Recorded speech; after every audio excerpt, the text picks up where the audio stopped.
온라인 시청자 여러분 반갑습니다. 제가 다시 왔습니다.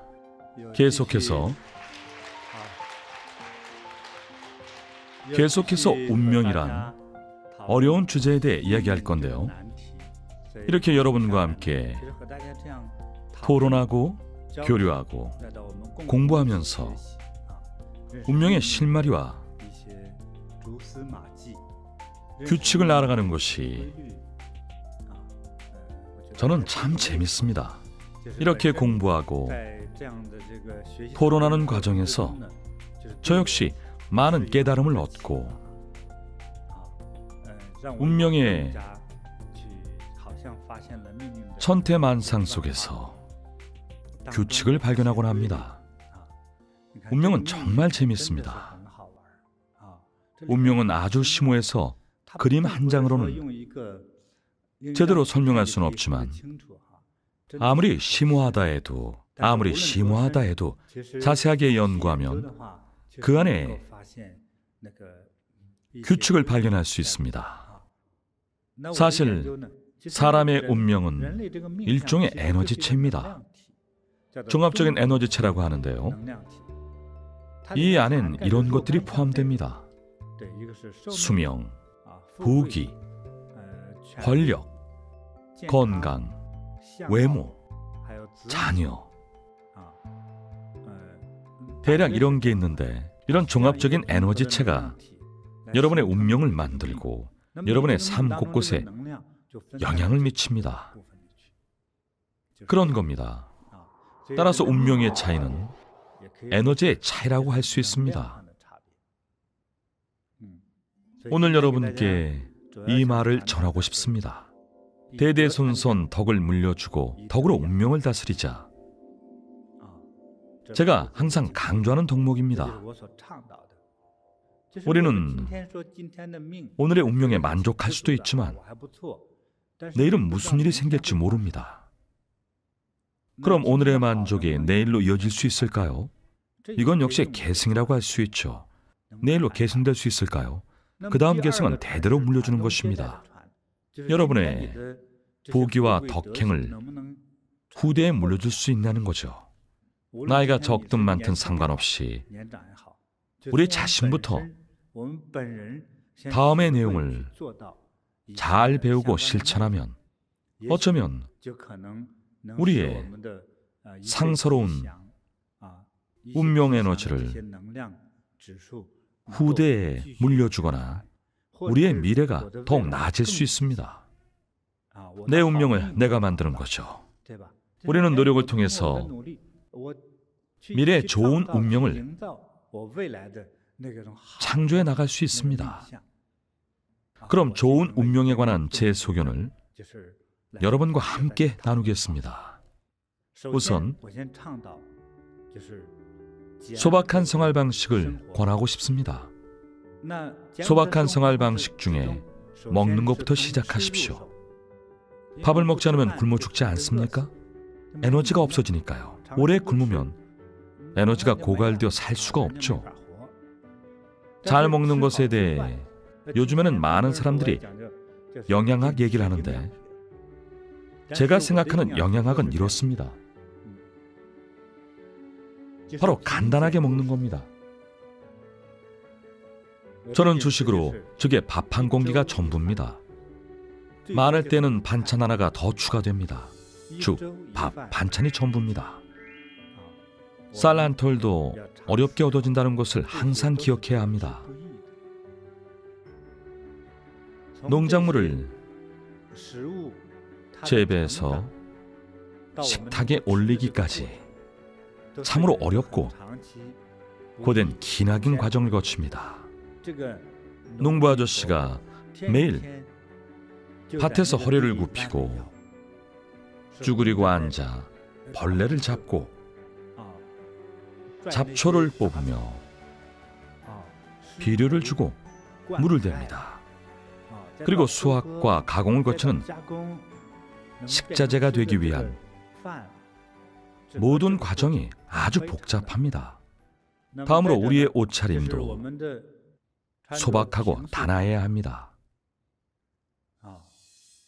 명품과 사치품을 입지 마십시오. 명품은 보통 브랜드보다도 훨씬 비쌉니다. 각 나라의 백화점에 가보면 가장 비싼 매장에 진열된 상품은 엄청나게 비쌉니다. 명품 옷과 명품 가방, 명품 시계와 장신구는 모두 비싸지만 필요 없는 물건입니다. 우리는 검소하고 절약하는 생활 습관을 가져야 합니다. 절약의 장점은 우리 생명의 모든 에너지를 지켜준다는 것이죠. 에너지라는 말을 썼는데요. 우리의 수명과 부귀, 외모, 건강, 후손, 사업, 가족 구성원 등 이 모든 것을 운명 에너지가 지탱해주고 있습니다. 돈이 좀 많은 분들은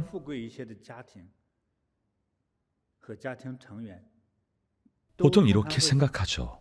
자산이 몇 조에 달하니까 몇 천만 원 주고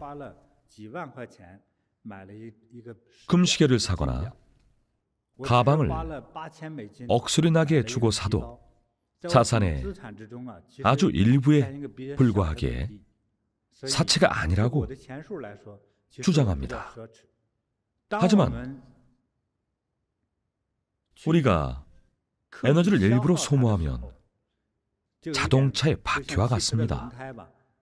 공기가 빵빵해서 걱정 없다고 해도 바늘로 작은 구멍만 내도 천천히 바람이 빠져버리죠. 아마 일주일이면 바람이 다 빠질 거려. 하지만 구멍을 내지 않으면 1년간 바람을 안 넣어도 충분할 겁니다. 2년에 한 번 바람을 넣으면 되죠. 하지만 일부러 구멍을 내서 바람이 새기 시작하면 별것 아닌 듯해도 바람은 새기 시작한 겁니다. 이게 우리가 고려해야 할 원리입니다. 두 번째 원리는 꽤 무서운데요. 저는 이 세상에 인류 외에도 이 세상에는 귀신과 신령, 마귀가 있다고 믿습니다. 우리에게 복을 주는 신령이 돈을 물쓰듯 쓰는 사치스러운 모습을 본다면 화가 나서 더 이상 우리를 사랑하지 않겠다면서 복과 부귀를 가져가 버릴 겁니다. 그럼 우리는 영문도 모른 채 순식간에 모든 걸 잃을 겁니다.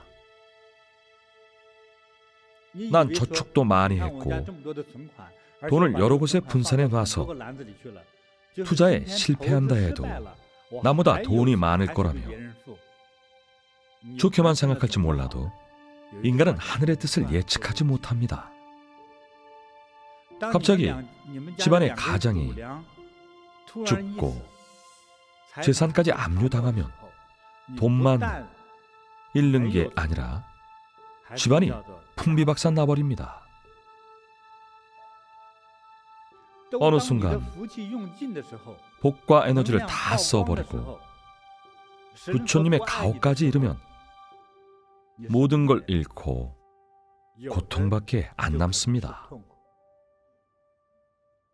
그래서 부처님을 공경하고 조상님의 창업에 감사해야 합니다. 조상님의 가업을 일으킨 덕분에 먹을 밥과 살 집이 있고 학교도 다닐 수 있는 거니까요. 그러니 부유할수록 사치와 향락을 삼가야 합니다. 돈을 물쓰듯 쓰고 부귀를 남용하면 하늘이 내린 돈을 탕진하는 겁니다. 부자가 된 후에도 평상심을 유지해야 합니다. 평상심을 가지란 건 평상심을 갖고 값비싼 요리를 먹으라는 게 아닙니다. 부귀해져도 평상심을 갖고 소박하게 살라는 거죠. 평소에 뭘 잘 먹었죠?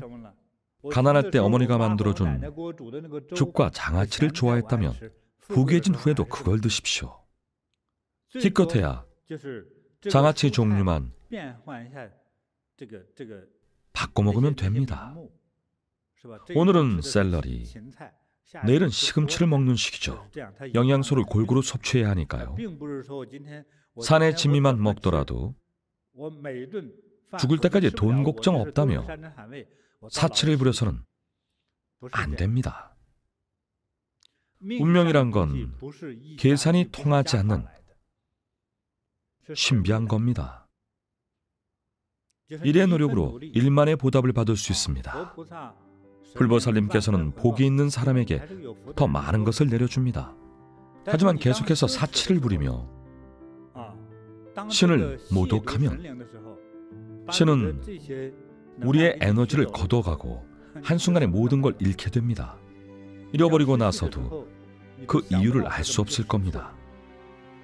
그래서 지금 보면 많은 나라의 큰 부자와 기업가는 모두 앞다퉈 자선을 행합니다. 많이 베풀수록 마음의 경지가 높아지고 마음의 경지가 높아질수록 더 많은 이익을 얻을 수 있으니까요. 덕을 갖춘 자만이 천하를 얻는다란 말은 정말입니다. 소중한 생명 에너지를 간직하려면 검소한 생활과 소박한 식습관을 유지해야 합니다. 재물이 많아도 평상심을 잃지 않고 사치를 멀리하며 복을 소중히 여기면 불보살님의 가호를 받을 수 있습니다.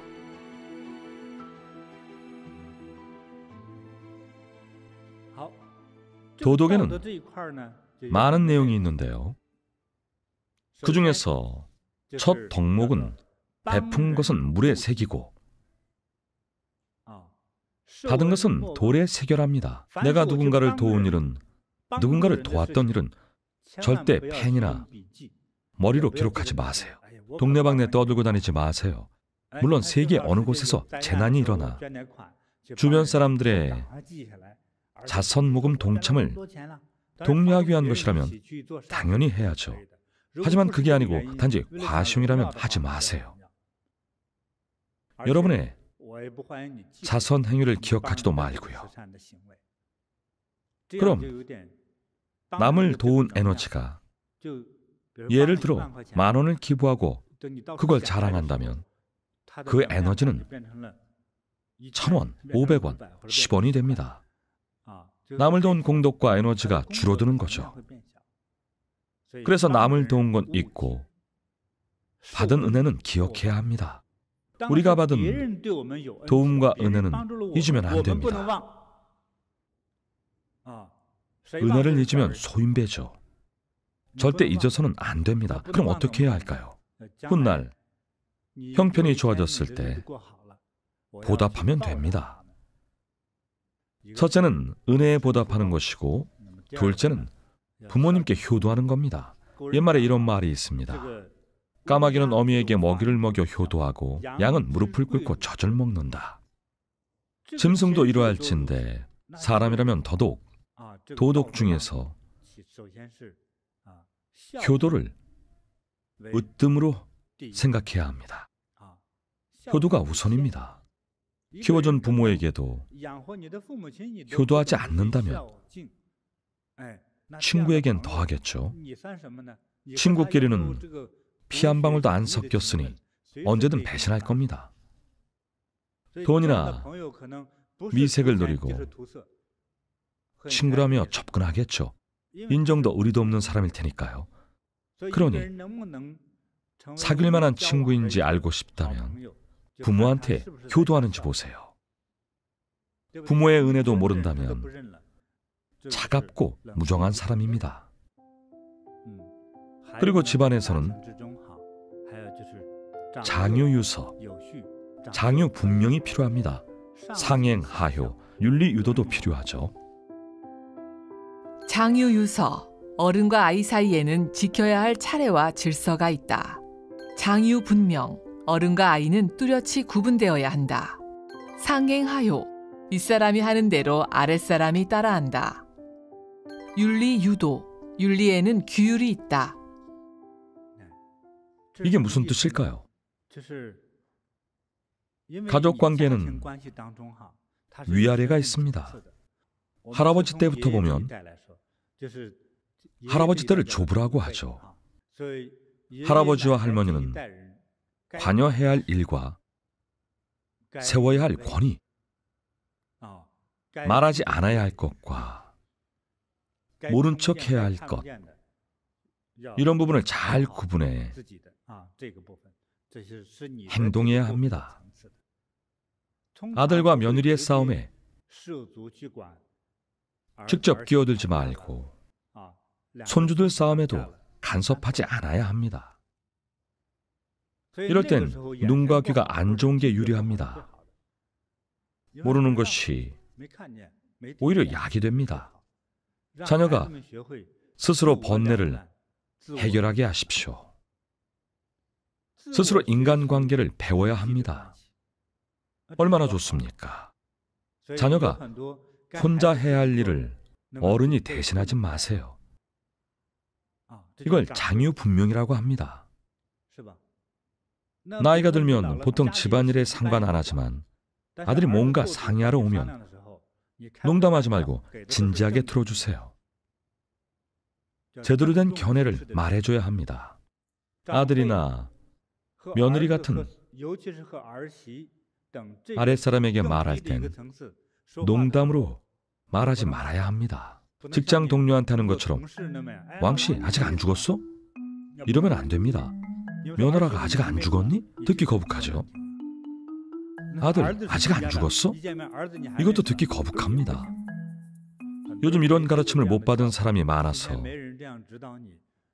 집안 질서를 무너뜨립니다. 세대 간에 본분을 지키지 않고 지나치게 참견하면 혼란만 가중됩니다. 가족 세대 간의 이런 혼란은 엄청난 재난과 같습니다. 하지만 본분을 잘 지키면 집안에 복이 옵니다.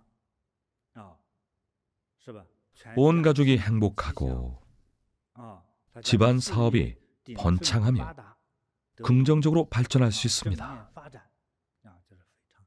이 개념은 아주 중요합니다. 다음으로 말씀드릴 건 두 글자 신용입니다. 가족끼리 무슨 신용이냐고요? 어떤 분이 소개해준 책의 내용인데요. 어느 날 한 아버지가 3살이 채 되지 않은 아들을 책상 위에 앉혀놓고 치킨으로 유혹했습니다. 아들, 아빠가 받아줄 테니 뛰어내려봐. 뛰어내리면 닭다리 줄게. 그러자 아들이 좋다면서 확 뛰어내렸는데 넘어져서 코피가 터졌어요. 아들이 우니까 엄마가 무슨 일이냐며 달려왔죠. 아들이 울면서 말했어요. 아빠가 받아준 데서 뛰었는데 안 받아줘서 떨어졌어요. 아빠가 뭐라고 했을까요?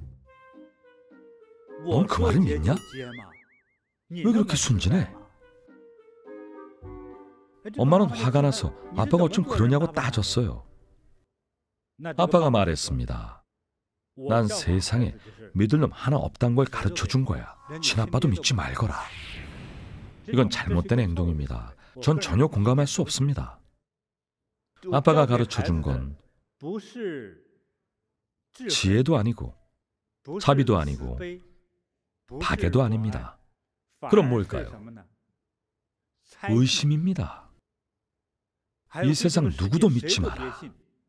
그런 인생이 행복할까요? 그 2살 배기 아이는 이제 모든 걸 의심할 겁니다. 부모조차도 자신을 속이는데 누굴 믿겠습니까? 비록 밖에선 우리가 속을지라도 적어도 가정에서는 진심과 사랑을 느낄 수 있어야 합니다. 행복을 느끼며 진심으로 돕고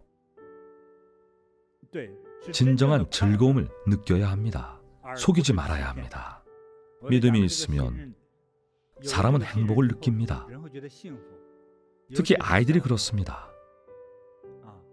많은 가장들이 아이에게 이렇게 말합니다. 아이 숙제를 예로 들어봅시다. 뭐 하고 있어? 숙제는 다 했어? 많은 부모가 이 질문부터 합니다. 아이가 말합니다. 했어요. 혹시라도 아이의 눈빛이 살짝 흔들리기라도 하면 다짜고짜 네가 아빠를 속일 수 있을 것 같아? 아빠가 거짓말하는 아이들을 얼마나 많이 봤는데 너 거짓말하는 거지?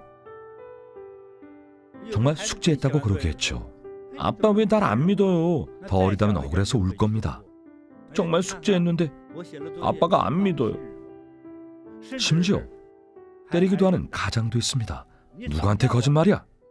아이는 부모 눈을 피했다는 이유로 매를 맞습니다. 그럼 왜 눈을 피했을까요? 숙제를 마친 뒤 게임을 잠깐 했거나 간식을 몰래 먹은 게 전부일 수도 있습니다. 숙제를 안 해서가 아닙니다. 무작정 아이를 때린 이유는 아이에 대한 믿음이 없었기 때문입니다. 억울하게 매를 맞은 아이는 더 이상 신용을 믿을까요? 아닐 겁니다. 벌을 피하기 위한 온갖 방법을 생각하겠죠. 더욱 들통나지 않을 거짓말을 배울 겁니다. 그럼 아이는 커서 쉽게 거짓말하고 남을 속일 겁니다. 행복하지도 않을 겁니다. 따라서 가정에서의 믿음은 매우 중요합니다. 부모가 아이를 믿지 않으면 아이는 거짓말을 배울 것이고 어쩌면 더 심각한 결과가 기다릴지 모릅니다. 제가 이 부분을 깊이 연구해 봤는데 그 결과는 공포였습니다. 아이가 오랫동안 부모의 믿음을 얻지 못하면 아이의 정신 상태는 늘 불안하고 마음은 겉돕니다. 어떤 일에도 집중하지 못하고 문제가 커질 수 있습니다. 부부간에도 믿음이 없으면 갈라서기 쉬운데 부모와 자식 간은 더 갈라서기 쉽죠. 윗물이 탁하면 아랫물은 더 탁한 법입니다. 그래서 믿음은 매우 중요합니다. 상대가 거짓말을 잘하는 사람이라는 것을 알더라도 믿어주세요. 진실한 믿음을 얻으면 거짓말을 고칠 수 있습니다. 믿음을 얻으면 행복하거든요. 가정을 예로 들었지만 기업이나 국가로 확대해 볼 수도 있습니다. 그럼 신용이 가정에 주는 이익은 무엇일까요? 기업에 주는 이익은요? 신용이 소상공인에게 주는 이익은 무엇일까요? 그것이 곧 행복이고 곧 재물이며 신용과 모든 것입니다. 신용은 만금보다 값집니다. 가정에서든 우리가 어떤 사람이든 반드시 신용이 있어야 합니다. 반드시 자신의 신용을 높여야 합니다. 거짓 없이 솔직한 게 더 좋습니다. 그리고 쉽게 약속하면 안 됩니다. 여러분, 재차 강조합니다. 여러분이 내뱉은 말은, 특히 약속한 말은 반드시 지켜야 합니다. 제 어머니가 그러셨죠. 사람과 약속하면 사람이 기다리고 신과 약속하면 신이 기다린다. 신한테 함부로 소원을 빌지 마십시오. 제 아들을 도와주시면 예불 하고 절도 세워드릴게요. 신은 소원을 들어줬는데 약속을 안 지키면 눈을 부릅뜬 신의 기분이 어떨까요? 사람이 눈을 부릅뜰 땐 더 난처합니다. 그건 원망이거든요. 가을이 지나면 함께 가꾼 과수원의 수익을 나누기로 했는데 과일을 팔고 받은 현금을 혼자 꿀꺽합니다. 그러다 걸리면 또 거짓말하며 수익의 절반만 내놓죠. 신용을 어기면 어떤 결과를 초래할까요? 온갖 나쁜 결과를 낳습니다. 심할 경우 목숨을 잃을 것이고 가볍다면 친구를 잃겠죠. 그러니 신용이 얼마나 중요합니까? 좋습니다. 다음 내용에 대해 말씀드리겠습니다. 바로 격리중의입니다. 격리는 이익을 가볍게 여기라는 뜻이고 중의의 의의는 도의를 말합니다. 도의가 이익보다 훨씬 중요하다는 거죠. 친구를 소중히 여겨야 합니다.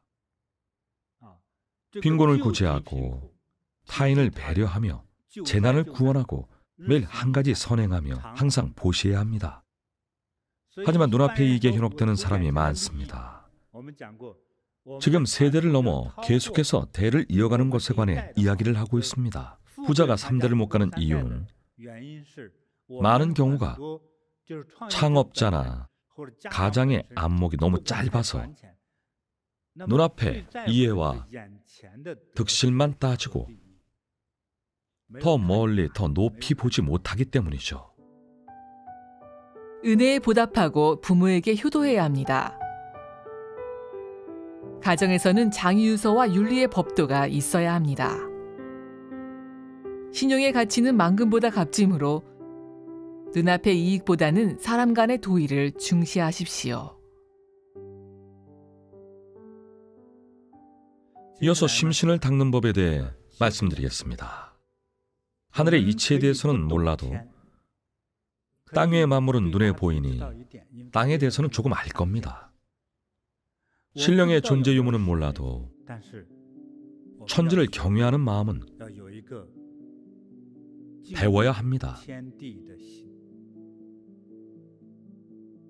자연을 경외하고 굴보살림을 경외하며 인과와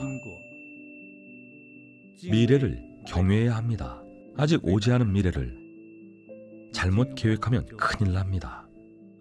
그러니 미래를 경외해야 합니다. 생명을 소중히 해야 합니다. 이 몇 가지 이념을 잘 생각해 보시기 바랍니다. 미래를 경외하라고 한 이유는 모르기 때문입니다. 내일 사고로 목숨을 잃을지는 아무도 모를 일입니다. 내후년에 자식한테 불길한 일이 닥칠 수도 있습니다.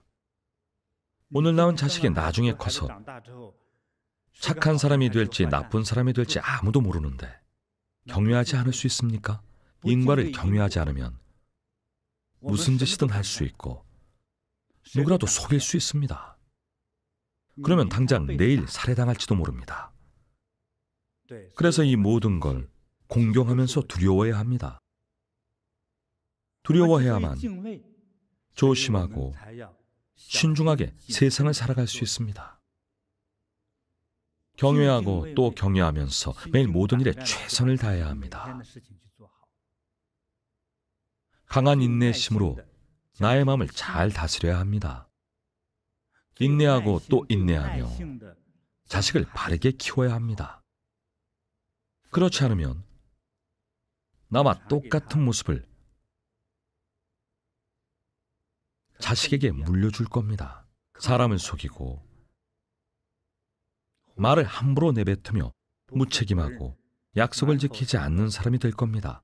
지키지도 못할 공수표를 남발하면 언젠가 큰 대가를 치릅니다. 얼마나 위험한지 알겠습니까? 속세의 인간들은 뒷일을 생각하지 않습니다. 눈앞의 이익만 보고 그저 술 마시며 허풍이나 떨죠. 내일 어떻게 죽을지도 모르면서요. 그러므로 행동에 조심하고 말에 신중해야 합니다. 함부로 아무 말이나 내뱉지 마세요. 누군가와 약속할 땐 반드시 심사숙고한 후 결정하세요. 연불 10만 번이면 무엇을 바라든 이루어진다. 식상한 말이지만 진리입니다. 한 사람을 구하는 것이 황금 10,000냥보다 낫다. 공덕을 쌓고 남을 도와야 합니다. 평안함과 지혜를 얻고 싶다면 염불하세요. 기회가 되면 진심으로 남을 도우세요. 목숨을 구하는 것 외에 고민을 해결해 주는 것도 무량한 공덕입니다. 사람을 구하는 건 가장 큰 공덕이죠. 훗날 황금 만냥보다 값진 보답을 받을 것입니다. 100명의 목숨을 살리는 것이 구층 불탑을 쌓는 것보다 낫다. 거대한 구층 불탑을 쌓으려면 돈이 많이 듭니다. 하나의 세계를 만드는 것과 같죠. 많은 사람을 구하면 어마어마한 공덕이 쌓입니다. 이런 공덕은 자신과 후대에 무한한 복을 선사합니다. 불광이 한 번만 비추어도 일생이 순조롭습니다. 참된 선행으로 공덕을 쌓아 부처님의 광명이 비추면 마음속으로 바란 일이 순식간에 이루어집니다. 복을 주세요. 사람들을 제도할게요. 참 거창한 소원을 비는데 막상 어떻게 해야 할지 모릅니다. 그래서 제가 생각한 생활실천법을 여러분께 자세히 알려드렸습니다. 잘 배우고 실천하면 훗날 반드시 복이 올 겁니다.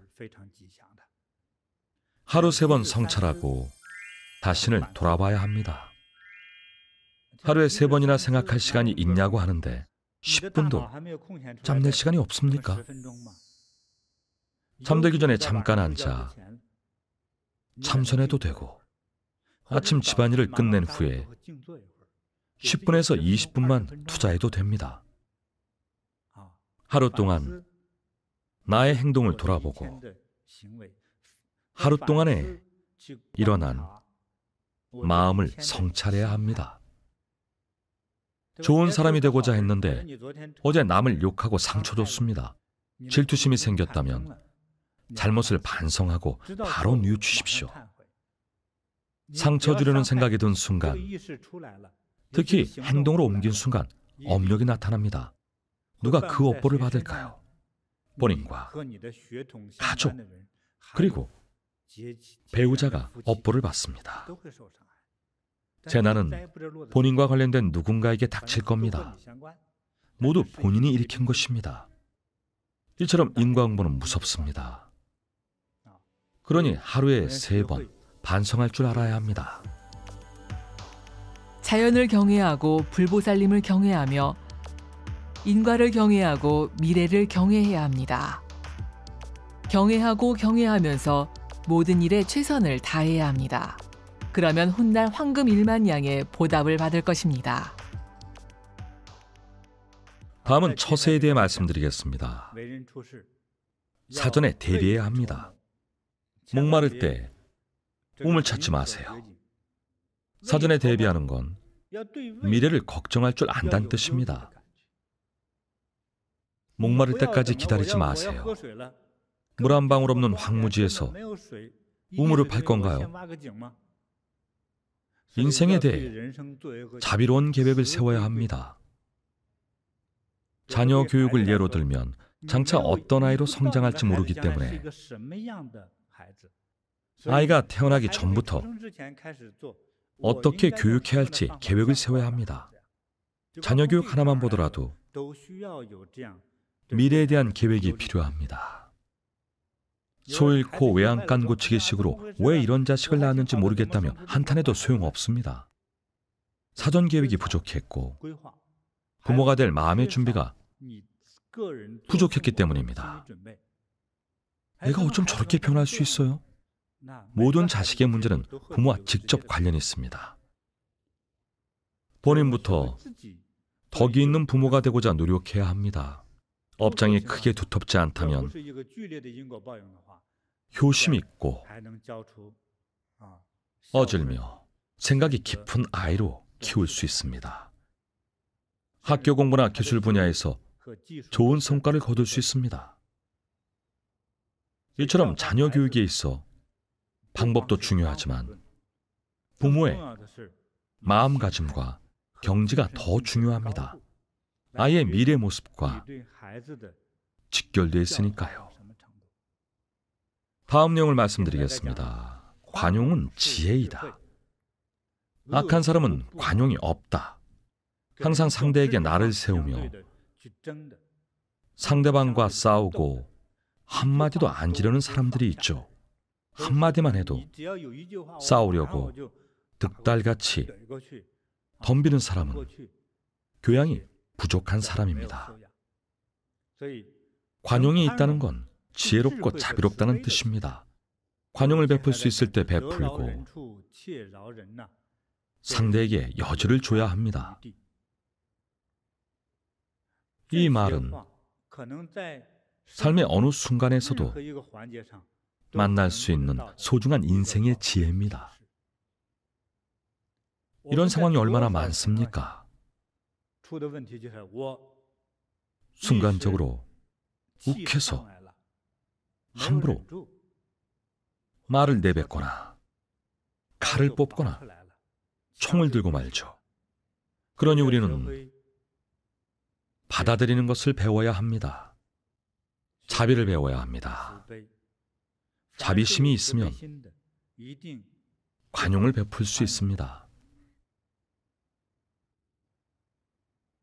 끝없이 펼쳐진 바다를 보십시오. 받아들이는 것만 선택했기 때문에 가장 넓고 커질 수 있었습니다. 우리는 살면서 반드시 인생의 희로애락을 겪어야만 합니다. 우리가 받아들이는 것을 배우면 수동적이고 참기만 하며 기죽을 것 같지만 사실은 넓은 아량과 관용, 자비가 있는 겁니다. 이런 사람들은 노년이 편하고 복이 있습니다. 관용 그 자체가 무한한 자산입니다. 그리고 사람을 벼랑 끝까지 몰고 가지 마세요. 아무리 악한 사람이라도 여지를 남겨주세요. 이어서 당부드립니다. 말을 절제해야 합니다. 말이 많으면 실수하기 마련입니다. 많은 사람이 자신을 절제 못하고 함부로 말을 내뱉습니다. 매일 술에 취한 것처럼 끝도 없이 떠들죠. 말이 많으면 실현하는 법입니다. 어떤 사람이 말로 상처를 줄까요? 말이 많을수록 상처를 주는데 누구에게 상처 줬는지도 모릅니다. 말을 부드럽게 하고 감정을 다스려야 합니다. 우리는 자비를 배우면서 선한 마음과 말, 행동에 대해 이야기를 나눴죠. 말을 할 때는 선량하고 자비롭게 해야 합니다. 크게 기쁘거나 슬프거나 화가 날 때는 의논도, 결정도, 행동도 하지 마세요. 충동적인 상태이기 때문에 마음이 차분하지 않아서 살이 분별력이 흐립니다. 배는기 없이 행동하면 잘못을 저지르기 쉽죠. 심지어 극단적인 행동을 할 수도 있습니다. 그러니 진정으로 현명한 사람이 되어야 합니다. 분노하거나 감정이 요동칠 땐 결정과 판단을 잠시 멈추세요. 마음을 차분히 가라앉혀야 이성을 잃지 않고 마음을 어지럽히지 않을 수 있습니다. 잘못된 행동도 하지 않을 거고요. 다음은 친구를 사귀는 것에 대해 말씀드리겠습니다. 이런 친구를 사귀어야 합니다. 도덕성이 높고 착하고 밝으며 생각이 바르고 바람직한 일을 하며 마음이 따뜻한 친구를 사귀세요. 비도덕적인 업종에 종사하는 친구를 사귀지 마세요. 일반적으로 봤을 때 나쁜 일에 종사하는 친구는, 나쁜 일을 한다고 생각되는 친구는 사귀지 마십시오. 나쁜 습관이 있는 친구도 사귀어서는 안 됩니다. 예를 들어 마약을 하거나 모험하는 사람을 조심하세요. 모험의 험이 위험하다는 뜻입니다. 사기꾼도 있습니다. 친구 사이니까 본인한테는 사기를 치지 않지만 옆에 있다 보면 물이 듭니다.